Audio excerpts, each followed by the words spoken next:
7 சிறுமிகள் அம்மனாக போற்றப்படும் அதிசயத் திருவிழா. வெள்ளலூர் ஏழை காத்த அம்மன் வரலாறு. தமிழ்நாட்டின் பல ஊர்களில் அம்மன் கோவில்களுக்கு தனித்துவமான வரலாறுகள் இருக்கின்றன. அவற்றில் மிகவும் உணர்ச்சி மிகுந்ததும் மனித மனத்தின் பொறாமை மற்றும் பாசம் பற்றிய ஆழமான பாடத்தையும் சொல்லும் ஒரு வரலாறு மதுரை மாவட்டம் மேலூர் அருகிலுள்ள வெள்ளலூர் கிராமத்தில் அமைந்துள்ள ஏழை காத்த அம்மன் கோவிலில் உள்ளது.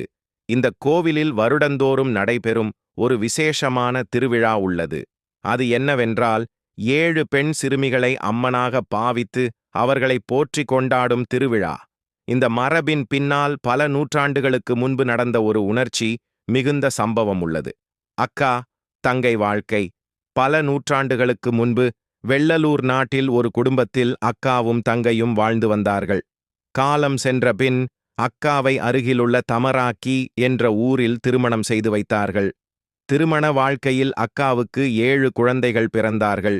அந்த வீட்டில் எப்போதும் குழந்தைகளின் சிரிப்பு, ஓட்டம், விளையாட்டு என்று சந்தோஷம் நிறைந்திருந்தது. ஆனால் தங்கைக்கு திருமணமான பிறகும் குழந்தைகள் பிறக்கவில்லை. தங்கையின் பாசம் குழந்தைகள் இல்லாததால் தங்கை மனதில் ஒரு சிறிய வெற்றிடம் இருந்தது. ஆனால் அதை கவலையாக நினைக்காமல், எனக்கு குழந்தைகள் இல்லாவிட்டாலும் என் அக்காவின் குழந்தைகளே என் குழந்தைகள் என்று எண்ண ஆரம்பித்தாள். அவள் அடிக்கடி தமராக்கி ஊருக்கு வந்து குழந்தைகளுடன் விளையாடுவாள். அவர்களுக்கு பலகாரம் செய்து கொண்டு வருவாள். அவர்களை மடியில் வைத்து அன்பு கொடுப்பாள். அவளின் மனம் முழுவதும் தாய்ப்பாசம் நிரம்பியிருந்தது.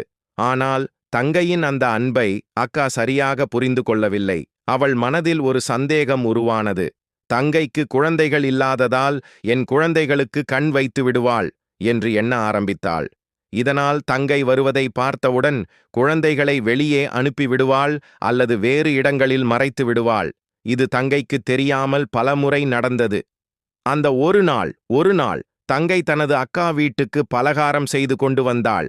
அக்காவும் தங்கை வருவதை தொலைவில் பார்த்துவிட்டாள்.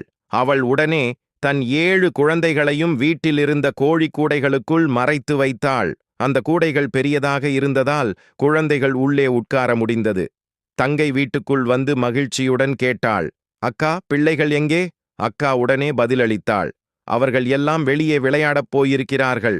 ஆனால் தங்கையின் கண்களுக்கு அந்த வீட்டில் 7 கூடைகள் வரிசையாக இருப்பது தெரிந்தது.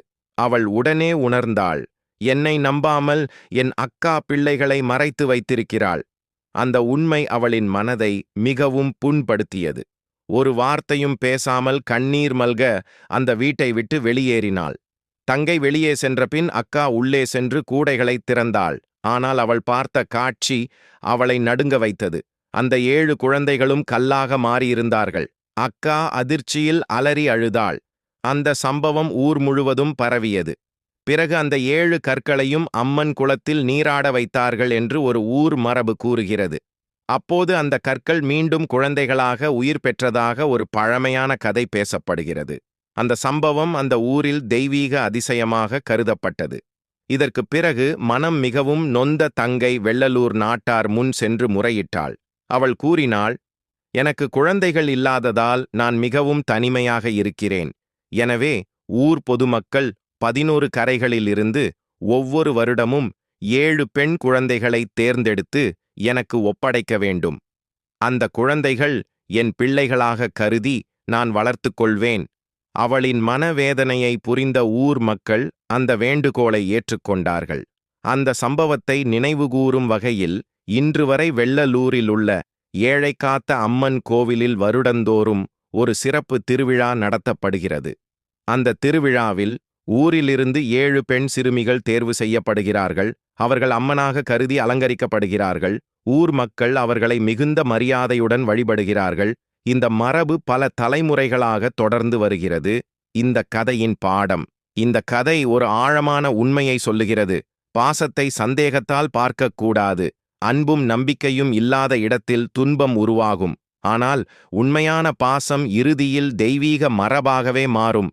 அதனால்தான் இன்று வரை வெள்ளலூரில் 7 சிறுமிகள் அம்மனாக போற்றப்படும் அந்த அதிசய திருவிழா நடைபெற்று வருகிறது.